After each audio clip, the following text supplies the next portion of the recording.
చర్చలు జరిపి ఆయనతో మాట్లాడి ఆయనను మధ్యవర్తిగా ఉంచి దానికి కోట్లాది రూపాయలు, ఎవరైతే కోర్టుకు వెళ్ళారో వాళ్లకు ₹1,00,00,000 ఇస్తారని చెప్పి అడ్వకేట్లకు మరి ఇప్పటికే 20 నుంచి 40 లక్షల రూపాయలు పంపించి ఆ కేసు కేటీఆర్ అనేటువంటి వేయించడం జరిగింది. ఇంత దుర్మార్గమైనటువంటి కుట్ర కుతంత్రాలు చేస్తున్నాడు.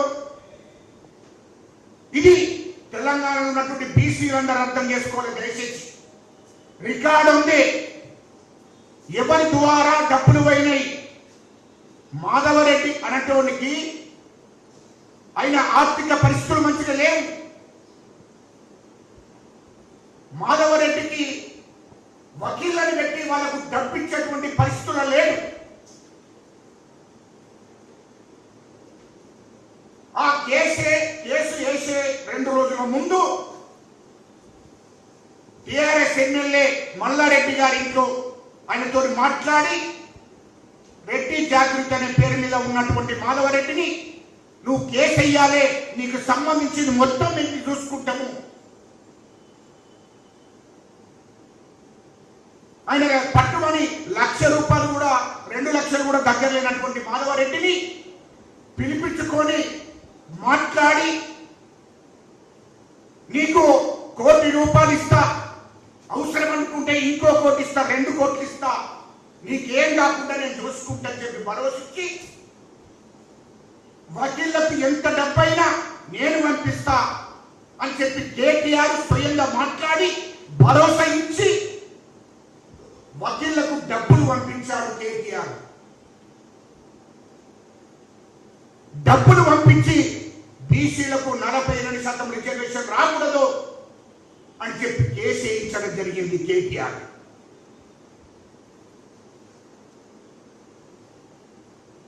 హైకోర్టు ద్వారా అడ్డగించడం జరిగింది. ఇలా సుప్రీంకోర్టు కూడా ఓటే ప్రభుత్వం, సుప్రీంకోర్టు కూడా ఇంకా 10 కాదు 20 కోట్లంటే నేను ఖర్చు పెడతా, సుప్రీంకోర్టులో కూడా వాళ్ళకు అనుకూలంగా తీర్పు రాకూడదు అని చెప్పి ఛాలెంజ్ చేస్తున్నాడు కేటీఆర్ అంటూ. ఇదేంటి,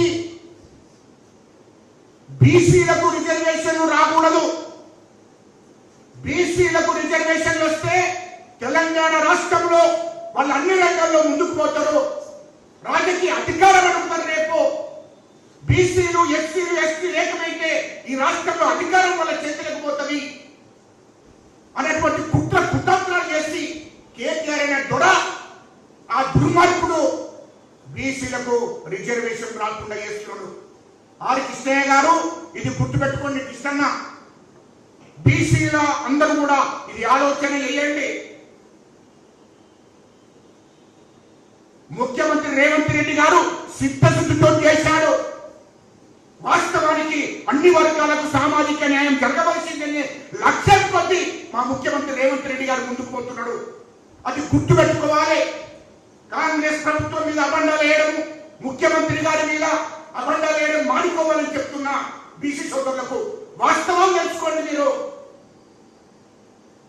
ఇలా రాష్ట్ర ప్రభుత్వం చేతున్న పనంతా చేయడం జరిగింది. వాస్తవాలు తెలుసుకోకుండా రాష్ట్ర ప్రభుత్వం మీద మీరు మాట్లాడితే మరి మీ ఎడుక ఎవరిని నడిపిస్తున్నారో మాకు తెలియదు. కానీ బీసీలకు న్యాయం జరగాలి, బీసీ ప్రజలతో ఆటాడుకోవద్దని చెప్పి నేను కొంతమంది నాయకులకు చెప్తున్నా. బీసీ ప్రజలతో ఆటాడుకోకండి, రాజకీయాలతో. ఏదో బీసీల గురించి దేశంలో కానీ రాష్ట్రంలో కానీ ఏ ముఖ్యమంత్రులు పట్టించుకోలే, ఏ ప్రధానమంత్రులు పట్టించుకోలే. కానీ ఇవాళ రాష్ట్ర ముఖ్యమంత్రి రేవంత్ రెడ్డి గారు ఖచ్చితంగా బీసీలకు రిజర్వేషన్ ఇవ్వవలసిందే, బీసీలకు సామాజిక న్యాయం జరగవలసిందే అని చెప్పి ఆ లక్ష్యంతో ముందుకు పోతున్నాడు. బీసీల మీద ప్రేమ ఉన్నది కాబట్టి బీసీలకు న్యాయం జరగవలసిందే అనేటువంటి ఆలోచనతో ముఖ్యమంత్రి రేవంత్ రెడ్డి గారు ముందుకు పోతున్నాడు. అందుకోసమే కులగణన వేయించాడు. ఒకవేళ ఆనాడు బీసీల మీద ఇష్టం లేకపోతే కులగణన వేయించేవాడు కాదు. మా రాహుల్ గాంధీ గారి ఆదేశాల మేరకు ఖచ్చితంగా కులగణన వేయించవలసిందని చెప్పి ముఖ్యమంత్రి రేవంత్ రెడ్డి గారు కులగణన వేయించాడు. కమిషన్ వేశాడు.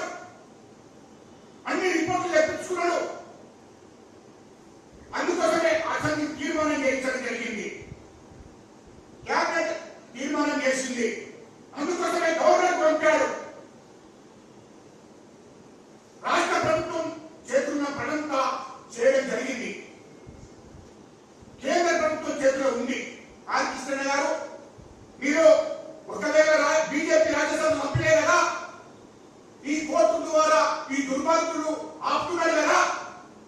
మరి మీరు బీజేపీ రాజ్యసభ సభ్యుడిగా దేశంలో ఉన్నటువంటి బీసీ ఎంపీలందరూ బీజేపీ ఎంపీలందరినీ ఏకం చేసి అన్ని పార్టీలు ఉన్నటువంటి ఎంపీలందరూ ఏకం చేసి ప్రధానమంత్రి దగ్గరికి పోయి అడిగి మరి 9వ షెడ్యూల్ చేర్చి అది చట్టం చేసినట్టు చూడాలి కదా. నువ్వు అది నీ బాధ్యత కదా.